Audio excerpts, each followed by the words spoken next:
খসে পড়ে গেছে ছাদের পলেস্তারা, দেওয়ালের বিভিন্ন অংশে ফাটল। এর মধ্যেই চলে প্রাথমিক বিদ্যালয়ের পাঠদান।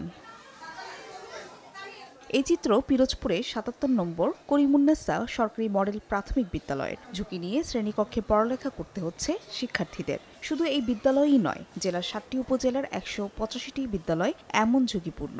বেহাল দশায় আতঙ্কিত শিক্ষার্থী ও শিক্ষকরা। শ্রেণীকক্ষের উপরের ছাদ ভেঙে পড়ছে, আমরা সবসময় আতঙ্কে থাকি। আমাদের স্কুলে আসতে অনেক ভয় পাই। স্কুলে বাচ্চা দিয়ে যায়, রাইখা যায়, যাওয়ার পর অনেক টেনশন হয়। বাসায় যাওয়ার পর আমরা যদি একটু নতুন একটা ভবন নির্মাণের চেষ্টা করা যায় সেক্ষেত্রে মনে হয় আমরা একটু নিশ্চিন্তে থাকতে পারি আমাদের ছেলে মেয়ে পাঠাইয়া। এরকম অবস্থায় কোনো অ্যাক্সিডেন্ট ঘটে যায়, এই দায়ভার আসলে কে নেবে? এ অবস্থায় ঝুঁকিপূর্ণ বিদ্যালয়ের তালিকা সংশ্লিষ্ট অধিদপ্তরে পাঠানোর কথা জানান জেলা প্রাথমিক শিক্ষা কর্মকর্তা।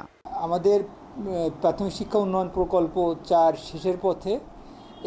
যদি এই প্রকল্পের ভিতরে আওতাভুক্ত কোনো স্কুল হয়ে থাকে তাহলে সেইটা দ্রুতই হবে। শিক্ষা বিভাগের দেওয়া তথ্য মতে পিরোজপুরে ৯৮৯টি প্রাথমিক বিদ্যালয়ে ১,১১,০৫১ জন শিক্ষার্থী রয়েছে।